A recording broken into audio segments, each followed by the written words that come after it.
Welcome back, ladies and gentlemen, to the Hitbox Challenger Face-Off. This is the first best of 3 of the day, and it is nearing an end. But before that, we still have one more game to play. It is in Faculty versus the Playing Ducks. 1-1 so far, so the next winner will be advancing to those semi-finals. I'm Nature, joining me is a Sigalus. Oh man, those last 2 games were very quick. Yeah. Very exciting, action-packed, but quick nonetheless. And looking at the bans that are coming out here, they certainly reflect both of those last 2 games. Jace being banned out by N-Faculty didn't have much of an impact in Game 1, which they took, but in Game 2 it was one of the prime reasons why they fell behind. And Rengar being banned out by Playing Ducks. Game 1 was a while ago, but not long enough ago for them to have forgotten how hard Kiki's carried that first game. Yeah, no Rengar for Kikis in this game, and rightfully so, I'd say. Xerath being banned out as well. Koi now deciding on what he's going to ban for his team. It's going to be a Zed here. Yeah, Zed, I mean... sorry, go ahead. Go ahead. Zed is just one of those typical meta bans at the moment. He's really strong, great at split pushing if he gets ahead, and great at roaming away from his mid lane to sort of influence the other lanes. So it's not something you really want to let your opponents have. Xerath, on the flip side, just provides such good poke and pushing potential that you don't really want to let that go away either.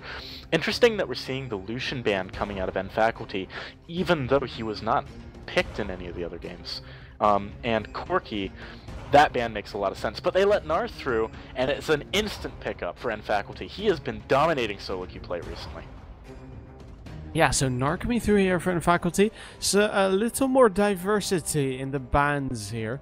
And not only mid lane champions, of course there's still a lot of them, but Rengar, Corki and Lucian now, especially Corki and Lucian here are surprising to me. Not entirely unexpected, but still surprising. So no Corki here for Cedrion, and no Lucian for Brookie, and of course the other way around that works as well. Koi, however, realizing the Yasuo is still open, is going to pick that one up for his team.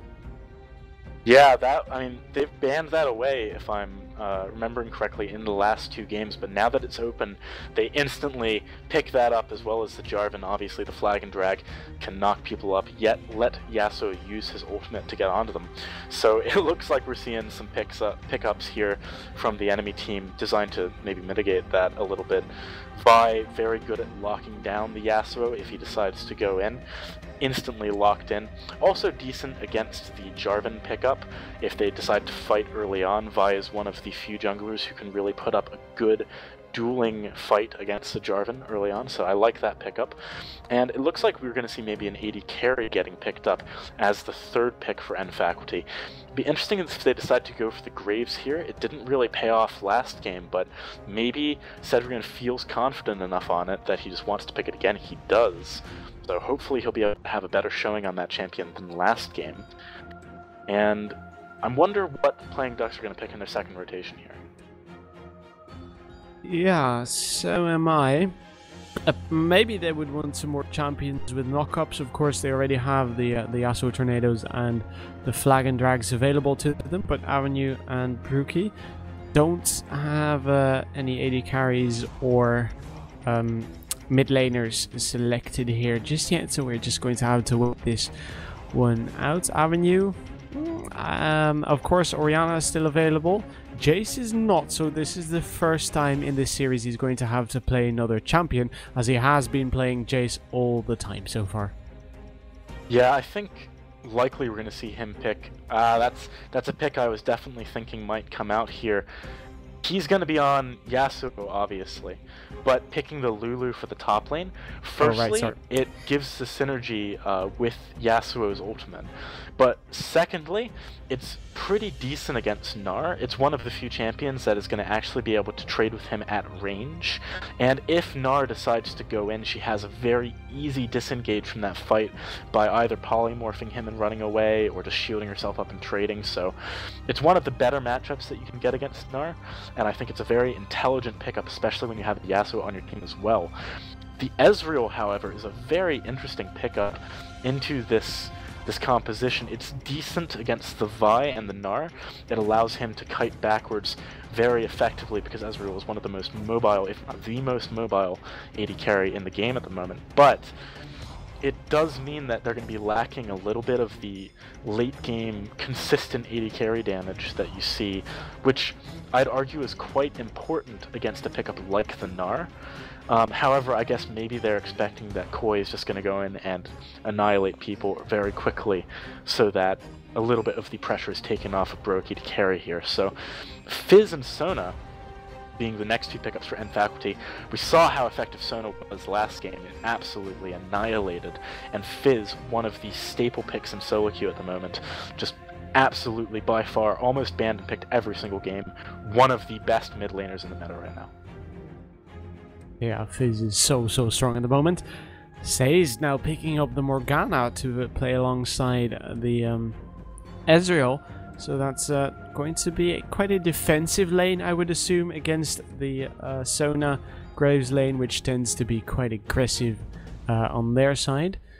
Avenue with the Yasuo versus the Fizz could also be very interesting. Just going to have to wait and see, I guess. Yeah, the mid lane is going to be a very skill-intensive matchup. Both of them are extremely high mobility champions. Yasuo can dash potentially infinitely if there were enough minions around him, and Fizz able to use that pole hop as well as his dash to move himself out of sticky situations. It's going to be very difficult for Yasuo to land a tornado onto Pure Effect. However, on the flip side, landing the ultimate Chum the Waters from Pure Effect onto Avenue if he has his wind wall up might be a little bit difficult. So lane, it's going to be interesting to see how it goes. I really like the exhaust pickup from Avenue because I do think the lane slightly favors Pure Effect. He can go all in very early on around level 2 or 3 and really do some good damage.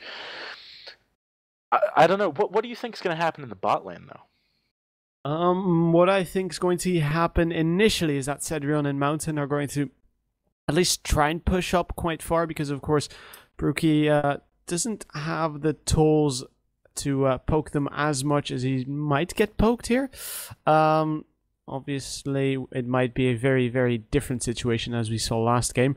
However, we're going to go to a quick commercial break. The winner of this match will secure their spot in the semi-finals, so make sure you don't miss it.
Welcome back, ladies and gentlemen, to the Hitbox Challenger Face-Off. We are in our last game of the first series of the day, and Faculty versus Playing Ducks. They're 1-1 in this series, and they both want to get their hold on that $2,500 prize pool.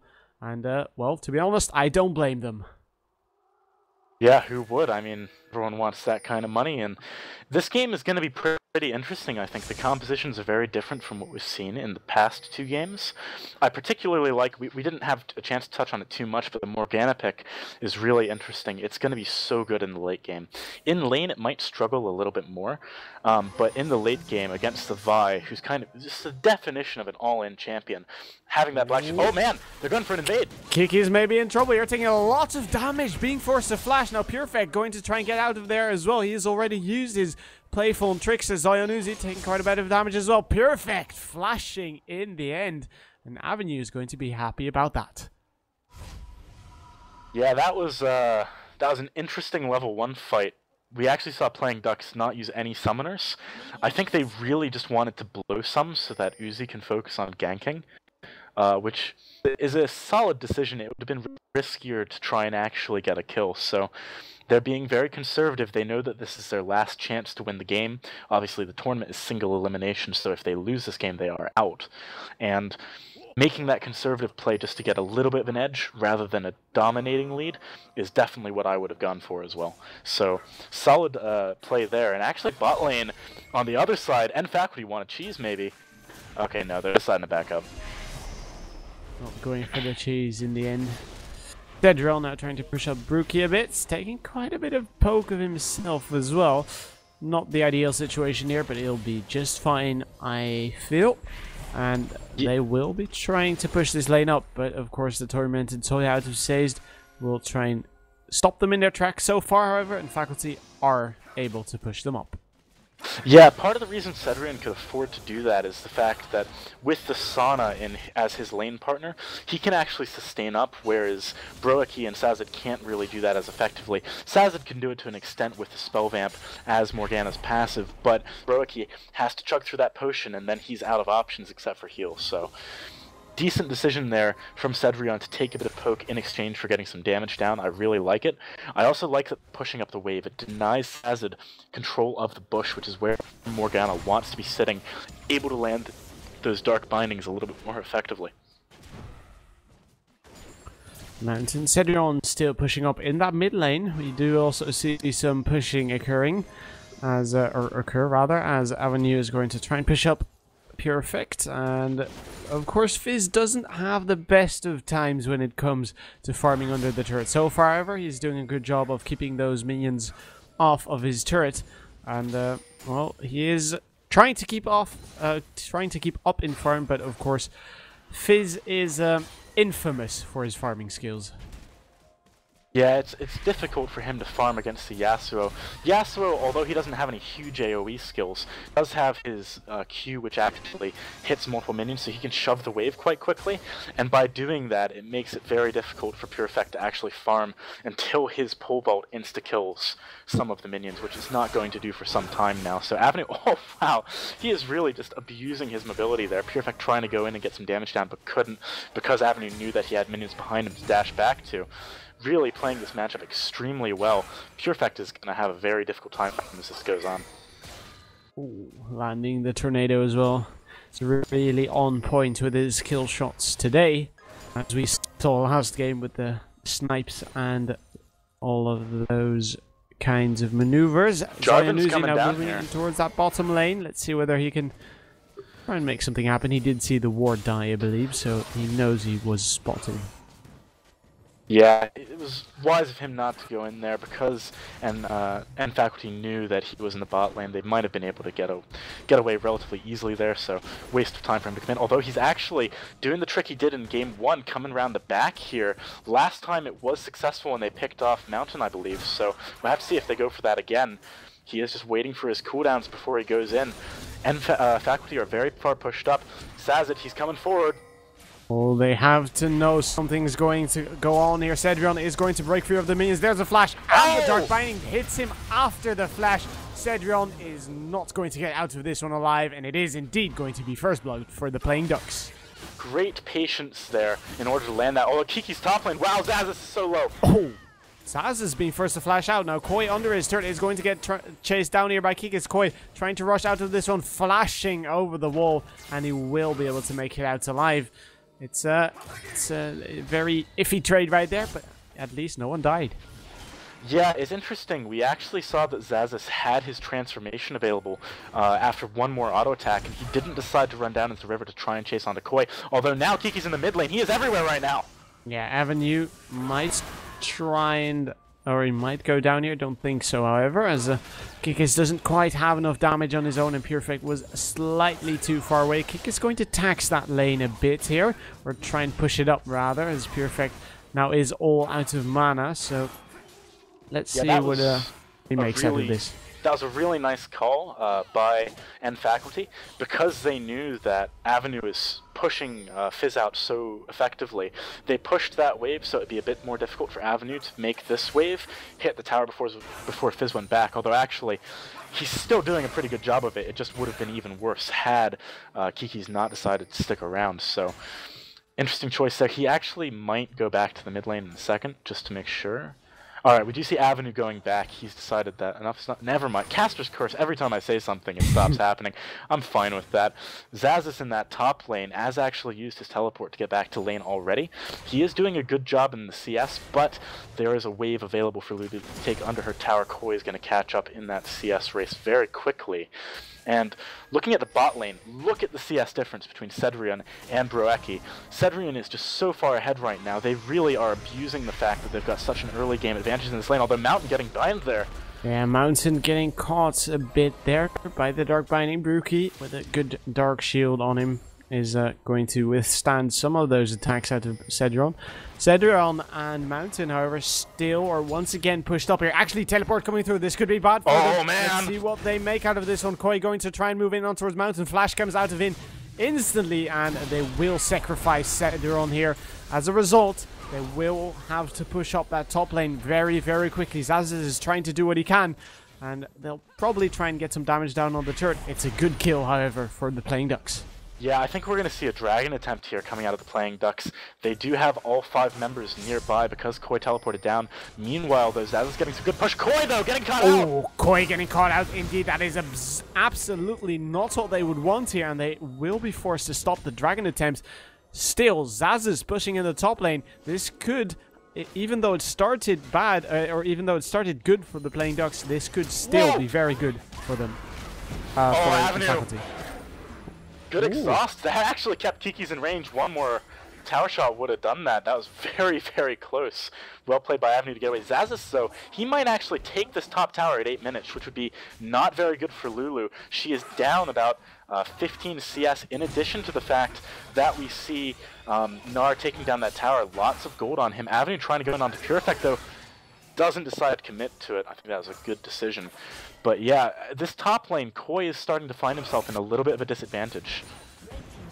Yep, Zazas will be able to pick up the first turret of the game 9 minutes into it, which is very, very nice from Avenue, getting attacked a bit by Perfect once more. But so far, I don't think he's going to go down anytime soon. There's another tornado. Playful tricks are being used. Perfect using the Urchin Strike as well. They're trading damage quite efficiently, both of them, but Perfect doesn't have too much mana. Zazas was about to transform. I think the only reason he didn't go in on that was he didn't have enough vision control. That could have been very risky for Koi, especially considering that he does not have his flash available. But Zazas just playing it safe and backing up there.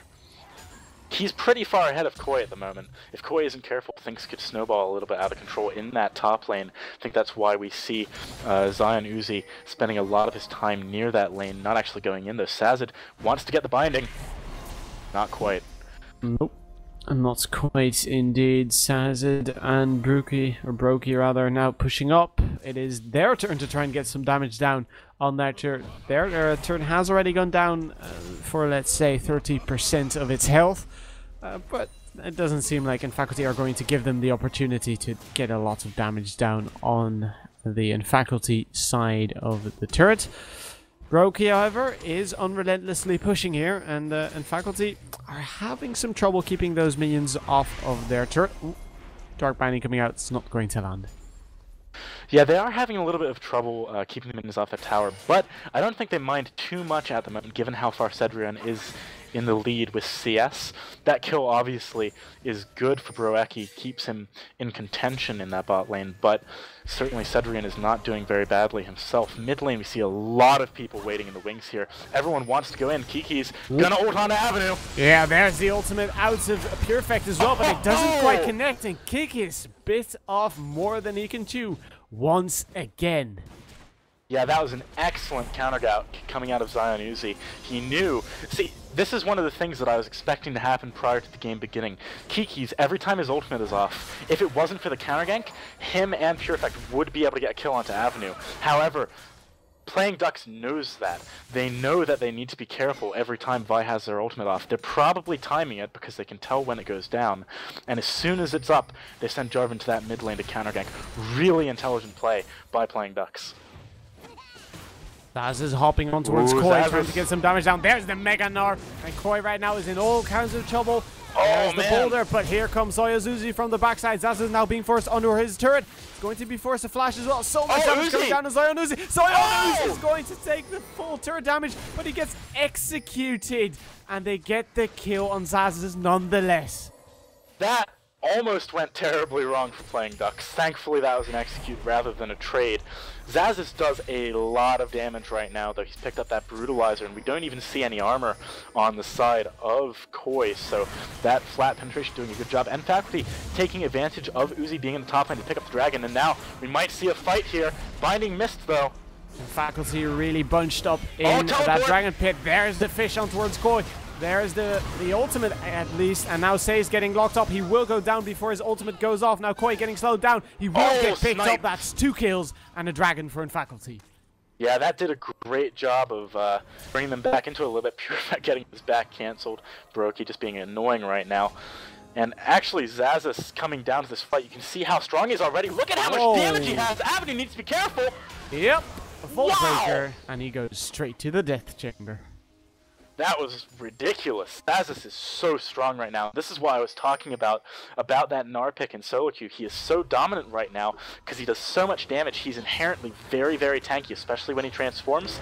He also gets a lot of innate damage from his W doing a percentage of maximum health, and having this AD means you can split push and kill towers very effectively, as we see him doing in the mid lane. But Morgana's coming in. Kiki's... Oh! Slam dunk on towards Kikis, Dark Binding on top of that, and that secured them an easy kill. Quite a lot of damage on that turret, but was it worth it? I would not say so. Zaz's being forced to back out is Perfect right now. May get sandwiched here, Sazed, and Zion Uzi moving in there. Ooh, Dark Binding just under Perfect's nose. Yeah, that was really nice by Perfect. He knew that the binding was going to come out and try and hit him as he landed. So instead of double tapping that, so he popped out a little bit earlier, he waited and landed on the same spot after a maximum duration of being on the pole so that the binding would pass through him. It was a really intelligent play by Perfect to make sure he didn't get hit by that binding. And now, there's so many members of Playing Ducks in this bot lane because they're so afraid of an invade right now. I think that blue buff could have easily been contested by Faculty, but Perfect now getting ganked. Whoop. And, well, throws out his Chum the Waters, and he will get out of that one alive. Avenue did take a little bit of damage. Perfect did take quite a bit more, though. He does, of course, have his crystalline flask, so he'll be quite alright. Uh-oh, Koi. Oop. Koi. Be careful.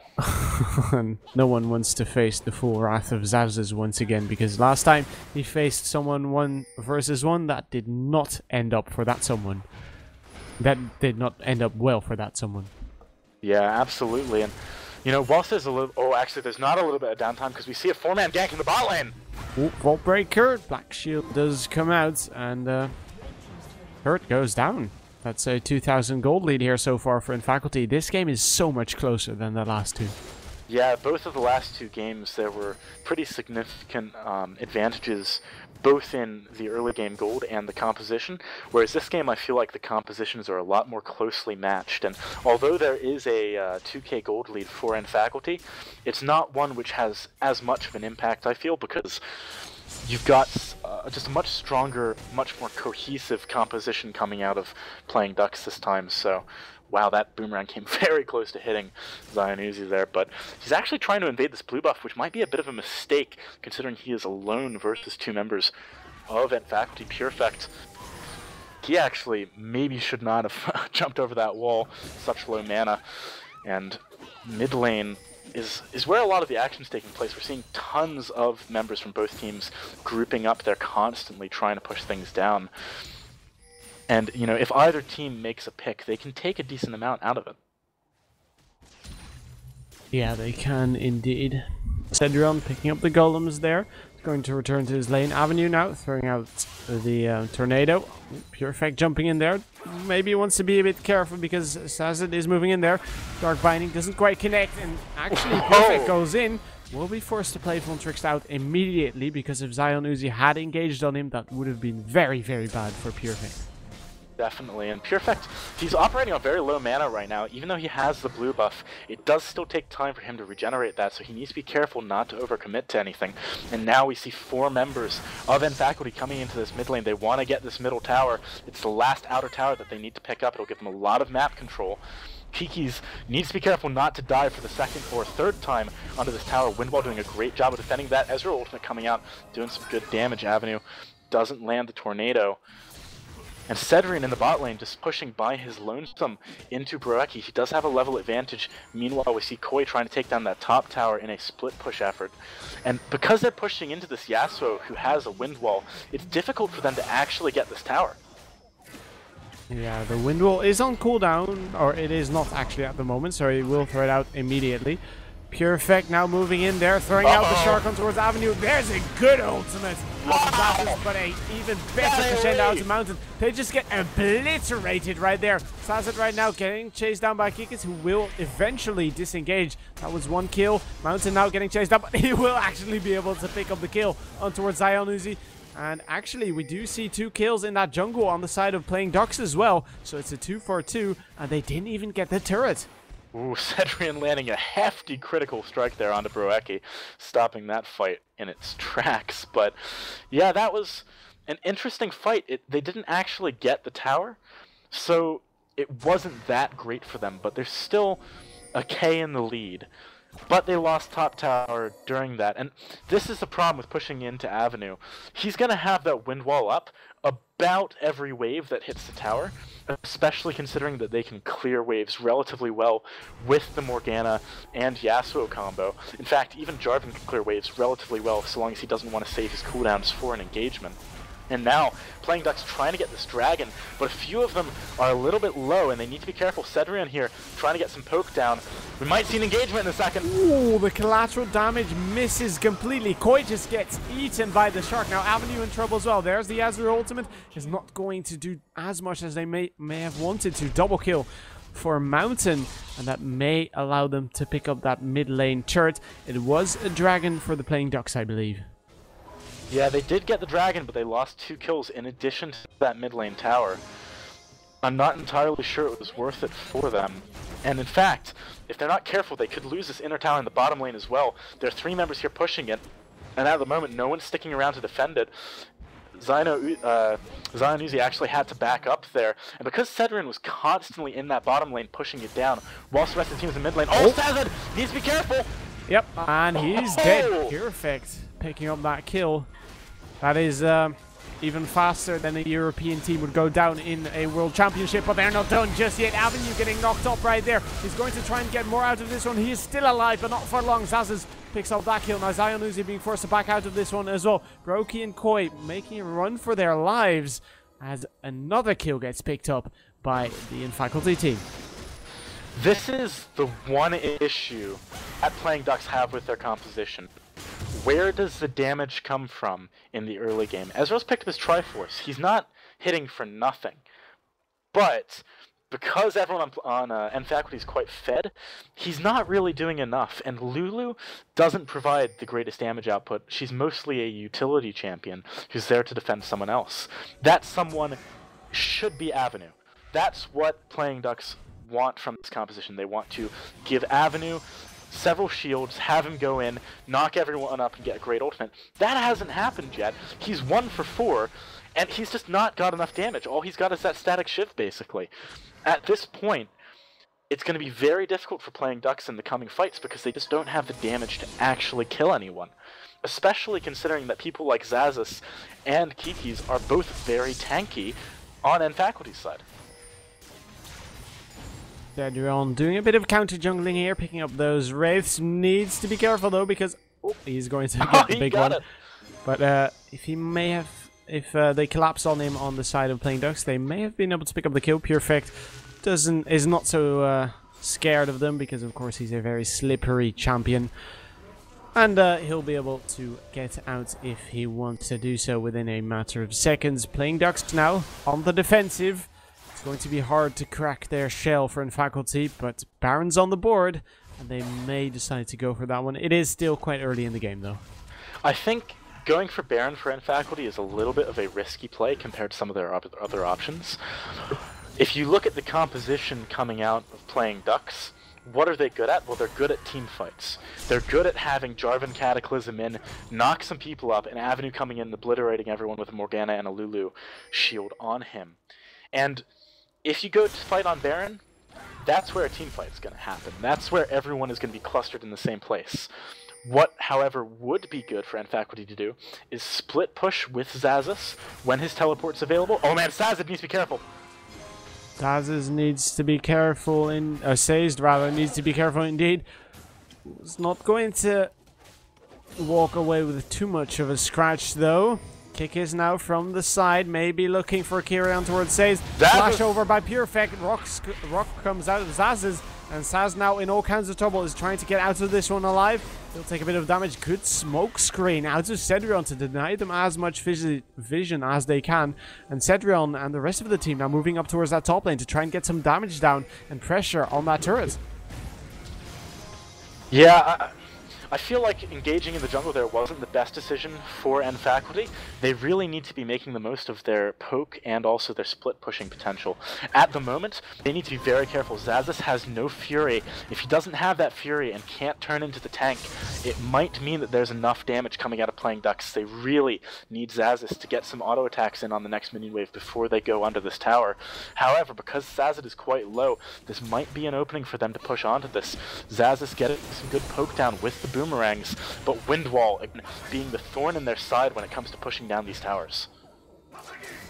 Yeah, that wind was really helping out the playing Ducks here when it comes to defending those turrets. Perfect now deciding to do a bit of split pushing on his own, pushing in that mid lane, and also moving towards that bottom lane. Playing Ducks now splitting out a bit more. Just going to pick up some of those jungle camps, and no one really wants to fight right now, it seems.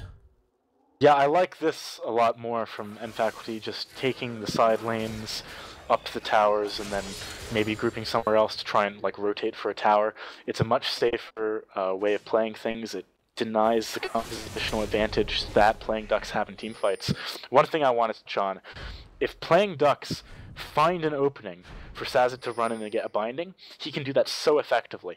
Here's why.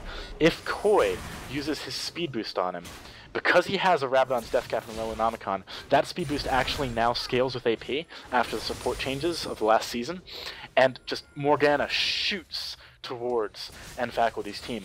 And she can use her Black Shield on herself to stop anyone from stopping her from getting into binding range. So a little bit of mispositioning from N-Faculty could end up very, very badly for them, which is why I think it's probably the best decision for them to try and abuse their split pushing potential.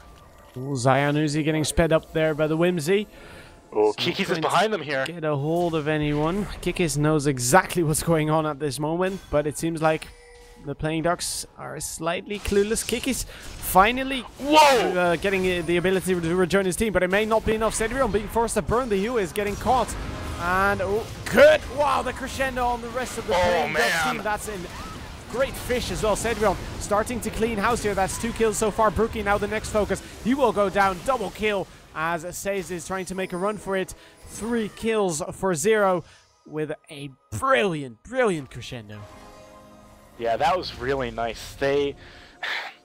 and Faculty's Cedrion got caught out, but he was able to stay alive long enough for the rest of his team to collapse on the Playing Ducks from behind, and because they could do that, they could instantly annihilate most of the threats. Oh man, Sazin! Oh, he gets evaporated by Pure Effect, and this is going to be an easy Baron pickup for Faculty. They're in a commanding lead right now, doubling on kills. They're up 8k gold, about to be even more than that. This is going to be a hard game for Playing Ducks to come back from. Yeah, it is indeed, and Faculty might finally be able to take a game off of the Playing Ducks after their kind of a one-sided defeat last game. Avenue facing off against Cedrion, throwing out the tornado. Cedrion, of course, not being able to fight Avenue really when that wind rolls down. Cedrion now once again may be in trouble, but it may once again be a bait. Doesn't seem like it this time round. However, Zion Uzi trying to run in there. There's the fish. Finally, the Ezreal comes through, but it may not be done here for Faculty just yet. Zazas gets his Mega Gnar, but it just timed out. And Purefect trying to move out of this one as fast as he can. There's the last breath. Mountain goes down. Shut down for Avenue. Kick is now getting chased down as well. He'll be getting caught here, and there's not much longer for him to live. Avenue picks up that kill.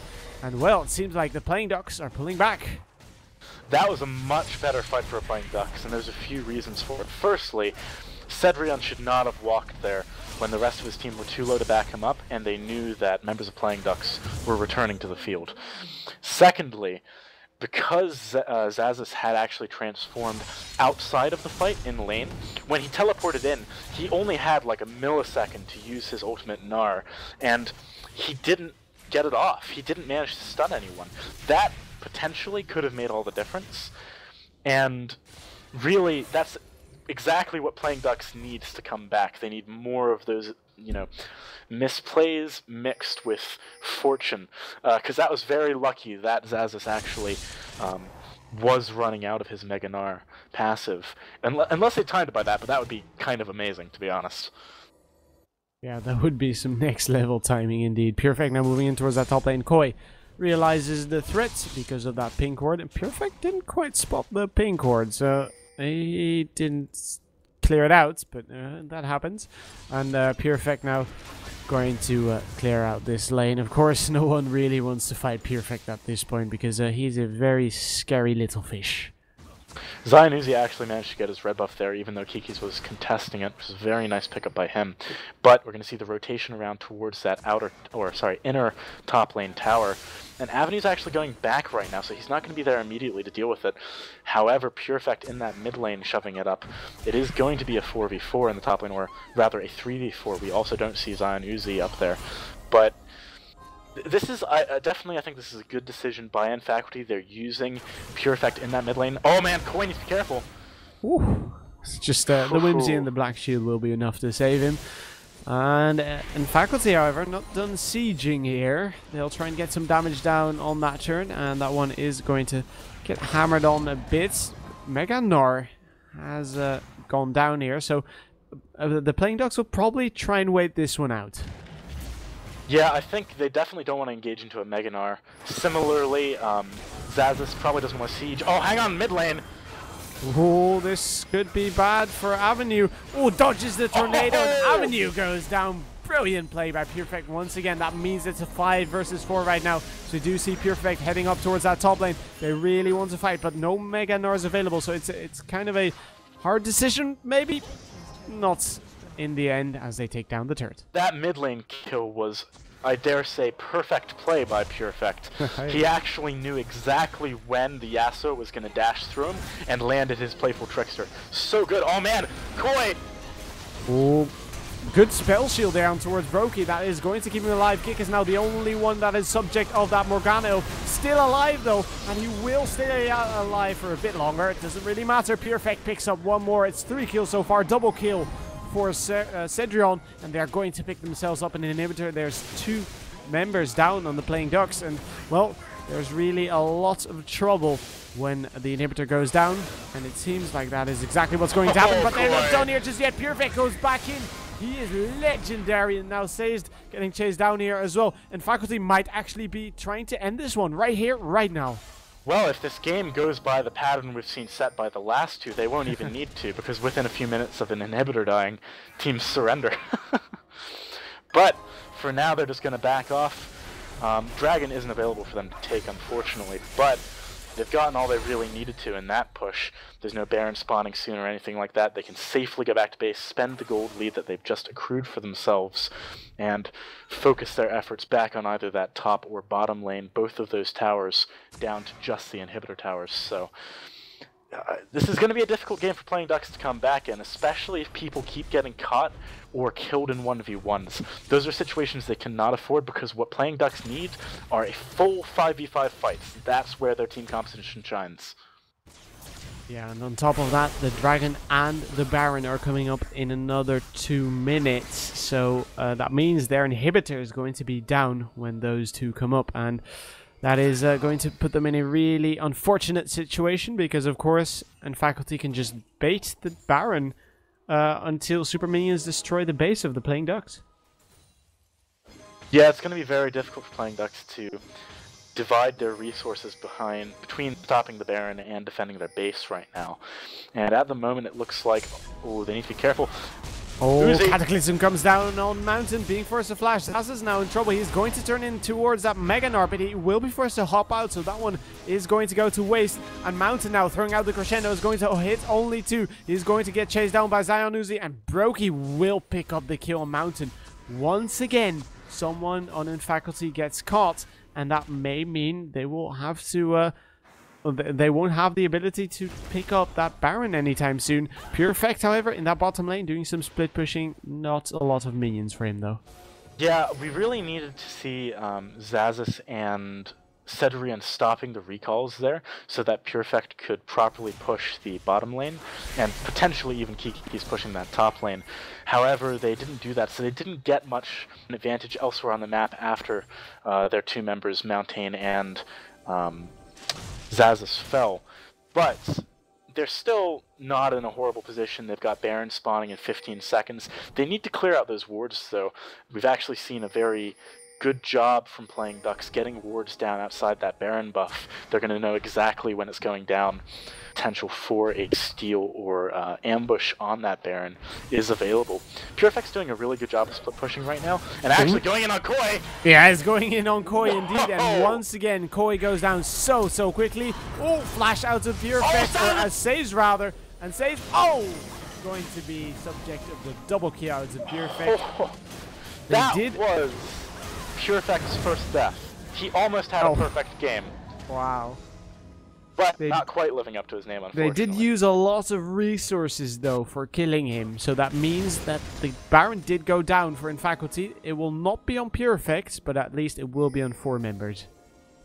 Yeah, Pure Effect just does so much damage right now. If you look at his items, he has 2 items from that needlessly large rod. So he's got a large chunk of base AP. He's got the Void Staff, which is fairly good right now, considering there's, you know, a little bit of MR being picked up across the board for Playing Ducks.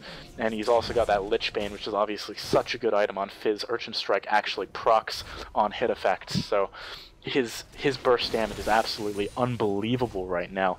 Not to mention the Seastone Trident's passive effect. Just, I mean, that did probably about 7 to 10% of Sade's health at the end there. Yeah. So, I mean, that's a fairly hefty chunk of damage.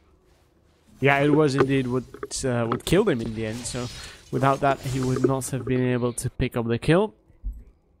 So right now, with the Baron buff picked up here for Faculty, they are going to try and siege here.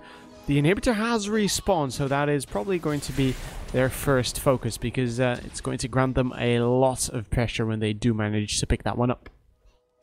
Yeah, this inhibitor is fairly easy for Faculty to take. It is open, so they won't have to deal with the imaginary 6th member of the team being that tower. But that said, we've said it a few times, Playing Ducks, their strength is 5v5, so they might want to push out one of the other lanes and then rotate to middle, especially because bot lane's pushing, but here we go!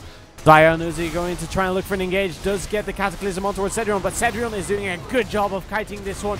We do see Xaxis diving in very deep. The Sultan battery used on Brokey being forced to flash out of this one as well. Zion Uzi now getting chased down. Xaxis against 5 members. Who are they going to kill first? That is the real question at this point. Koi is going to be the first target. Pure Effect flashes in, uses his ultimate. That's 3 kills so far. 4th kill in the 4th Avenue, and they will be able to get the inhibitor and probably the game, as it is going to be Faculty moving on to the semi-finals. Yeah, very, very well played by Faculty. Towards the end of that game, even if there was a 5 versus 5 fight, Playing Ducks just didn't have what it took. I mean, we saw Jarvan trying to lock down Graves at the end there, and Cedrian just walked away. He was not bothered at all by that.